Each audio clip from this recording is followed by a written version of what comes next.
Nancy Flaherty. I am the playwright and director of More at 6. I'm a senior.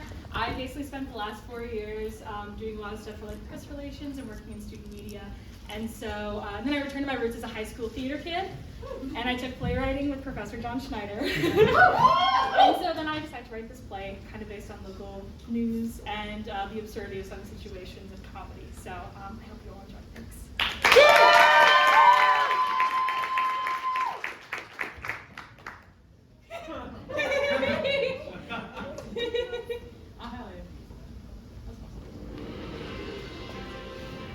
And that's what happens when babies go scuba diving.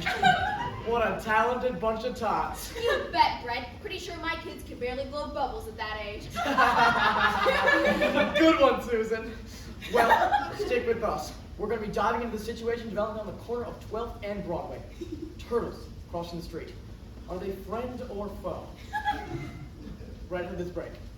Cut studio mics, 30-second commercial break. Hey, Brent? Yeah? Was it the tot line? Oh, no, not at all.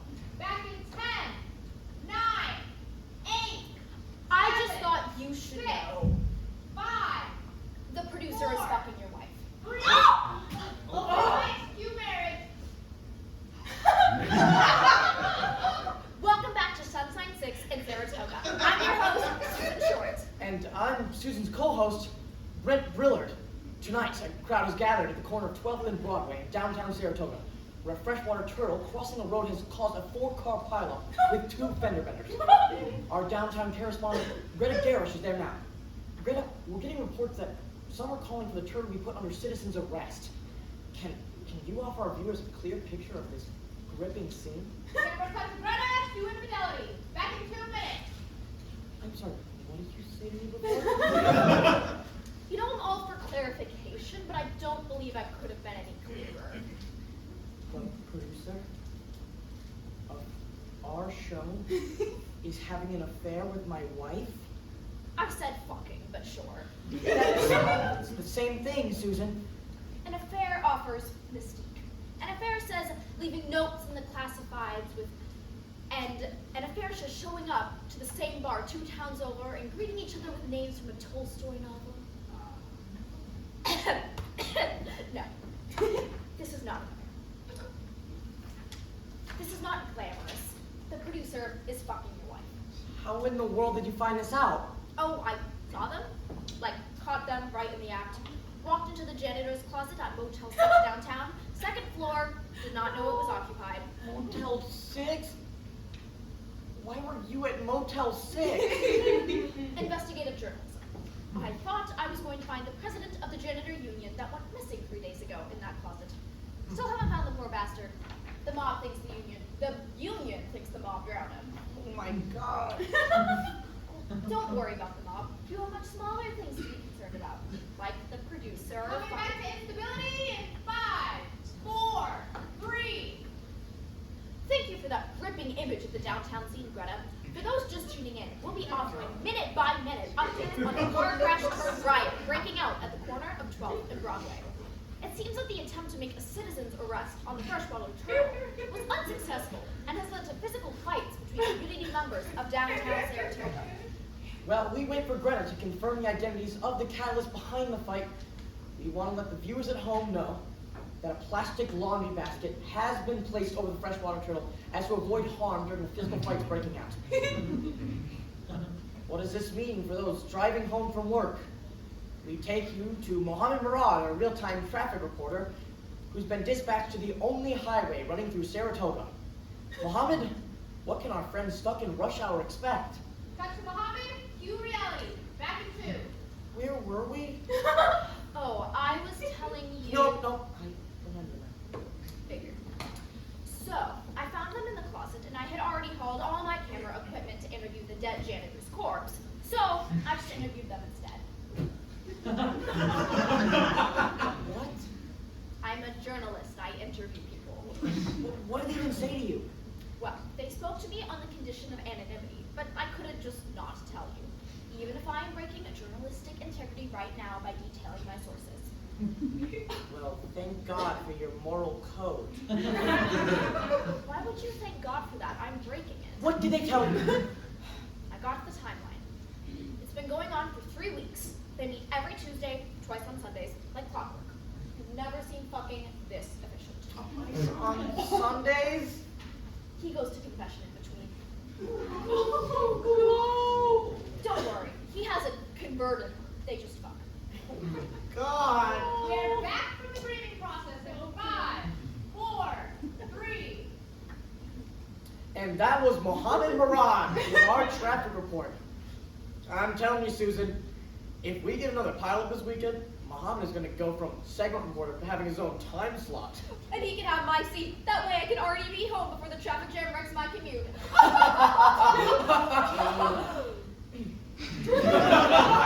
Now, I did say we would keep everyone at home updated on what's been referred to as the worst intersection riot of downtown Saratoga since the Great Onion Uproar of 1986. Only time will tell whether today's intersection incident will turn deadly, like that fatal summer day. For now, Sunshine 6 has been able to identify the catalysts of the violent fight at 12th and Broadway. Surveillance footage from Bixby's Bar on Broadway shows Hubert Hornbacher, the 63-year-old director of the Saratoga Humane Society, engaging in a series of harsh words with 2 Saratoga traffic officers. The verbal argument escalates when Hornbacher lunged for one of the traffic cops, impressively placing him into a headlock. We have reason to believe that the traffic officers are Saratoga traffic sergeants, Cullen and Kriege, due to the identical badge numbers on the surveillance tape. Their first names are omitted from public record as traffic department policy. Greta Gersh, our downtown correspondent, is continuing to bravely report at the site of the ongoing brawl. Greta, is it true that Hornbacher was a high school state wrestling champion back in 1978? Dr. Greta, you gradual descend into despair in 3, 2, 1.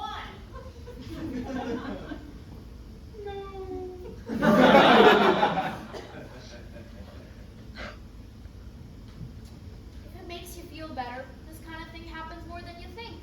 You bring your spouse to a work function, they meet your coworkers, they meet your boss, they meet your boss's wife.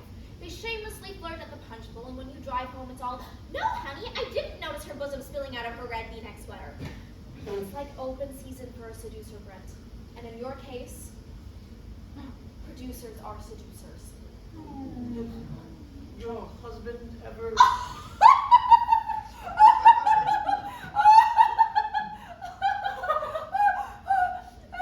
Absolutely not! My prenup is ironclad and he worships the ground I walk on. Been that way for 20 years. Damn.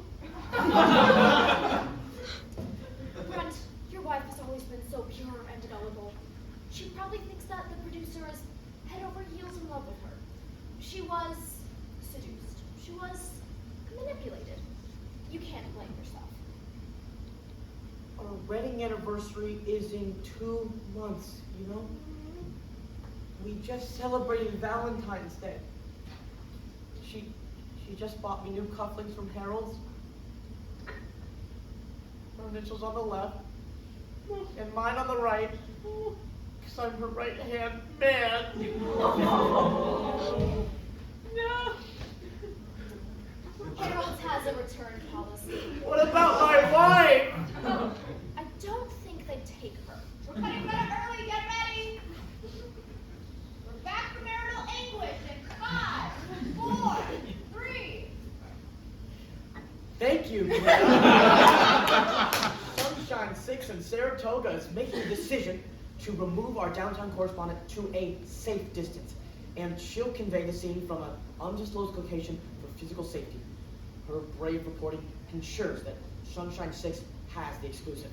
If you look to our live footage, you can see how the brawl has expanded its build onto the sidewalks. It now includes 4 unidentified middle-aged alcoholics from Bixby's Bar on Broadway, and roughly 15 members of Saratoga Elementary's 4th grade class. We have blurred the faces of the children for privacy. We have further information that the 4th grade class end of the year project was centered around marine conservation. You can see the passion in those tiny hands. Sunshine 6 will be back with more play-by-play details of what downtown Saratoga residents have coined the Great Reptile Rumble of 2024. We'll see if that name sticks and more after these messages. And cut. All right, we're for a 7-10-minute break. Catering is in the break room.